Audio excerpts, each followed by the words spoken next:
What's up, guys? So it's been a little bit since the last video, but that's okay because we finally got something back from the state of Oregon, or Oregon Department of Fish and Game, or sorry, Fish and Wildlife, and we got approved.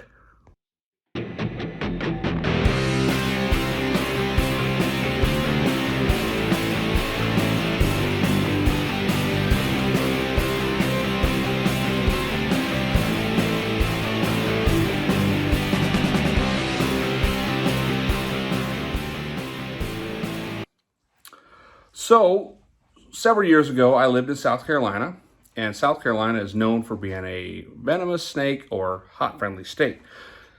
I was in the Army then, and I was restationed to Fort Campbell, where the state of Tennessee does not allow keeping of venomous snakes, right? Just it's period, not even native ones, right? So I couldn't have my collection there. But now that I'm back in Oregon, things have changed. So here's kind of like my computer / hobby room, right? And we got our first cobra in here.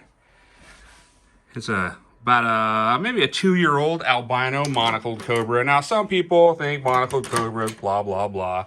Me, personally, I like them, right? They've always kept a warm place in my heart because the first cobra that I ever got was a monocled cobra. Let's see here. Move that out the way. There's my permit from the state of Oregon. Keep it in a nice handy place, just like they told me to. And we always use our hook when missing, well, when dealing with venomous snakes. Because they are venomous, especially cobras. They have neurotoxic venom, so they are extremely venomous. And we always want to be safe. And here is our big boy. You know what? I haven't sexed it yet, so I really don't know if it's a boy or a girl. But my wife has affectionately named him Pierre. Pierre is a monocled cobra, like I said. His Latin name is Naja, kaouthia. You know, there's about 50 different ways to pronounce that last part, but I'm just going to go with that. And he is definitely a full-fledged venomous snake. He's not been fixed, nor will he ever be fixed, because my stance on that is if you can't have the animal, the dog, the snake, the whatever, the way it is, then you probably shouldn't have it at all.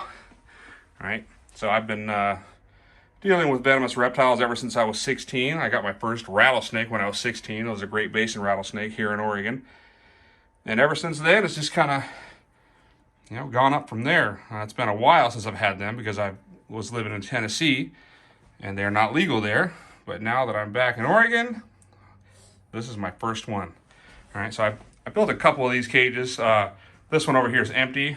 His new occupant has not arrived yet. All right, but you can see the snakes have good locks on them. They've got day and ceramic bulbs up above. All right, but I just wanted to give the introduction to everybody to show you Pierre. I've had him. Let's see, I got my permit approved several weeks ago, and I've had Pierre just about a week and a half or so. And he's already shed for me.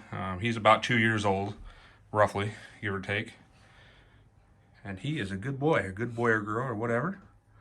But we have a surprise coming. I know this is going to be a short video because we only got one snake, but we have a new snake coming this weekend.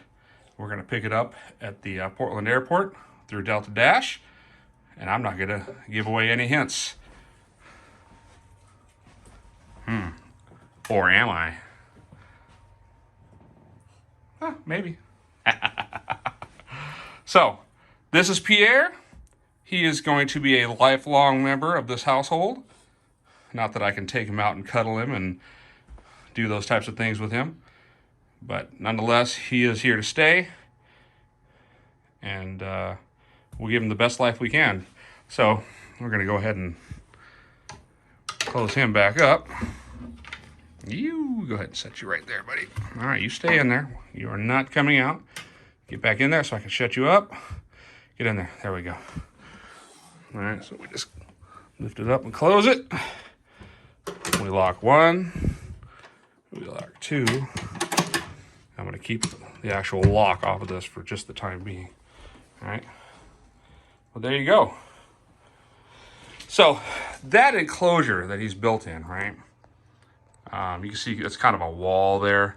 The previous owner had this built, and I am on the fence about tearing that entire thing down and making several cages all at once. These cages definitely aren't big enough to house him as an adult.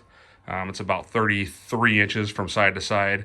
What I want to do is create a nice a nice setup like this, how it's all nice and wood and everything looks really nice.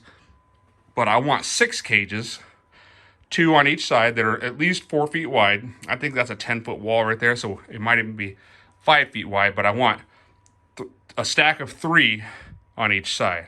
All right, that's kind of what I'm going for. That way we can have 6 enclosures.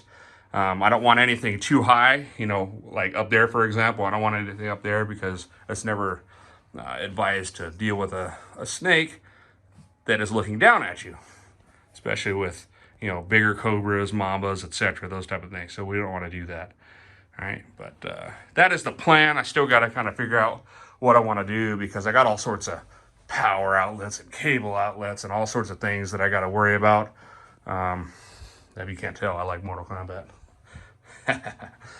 Oh, there's Ozzy. What's up, dude? How you doing? This is Ozzy. Ozzy's in a good mood today. Some days he's not, though. He is a boy. Huh? Are you? Huh? You a good boy? Yeah? Yes, you are. Look at you. Look at you. That's a good boy right there. All right, well, there you have it. Now he's like, hey, you messed with me. I want food. Give me some food. Nope, you don't get food till tomorrow. So I know it was a kind of a short video, but I just wanted to do the introduction, show you Pierre. There are definitely going to be more snakes coming along the way. You can look at some of my older videos and see some of the things I used to keep. I don't plan on having an expansive collection here. I'm thinking 6 or 7 snakes at the most. The more snakes you get, the more it costs to feed them, to light them, to heat them. I don't know, and also the more dangerous it is, So we don't want to get we don't want to accept any more risks than we absolutely have to. But we'll keep you informed, and we'll let you know what's coming up this Saturday.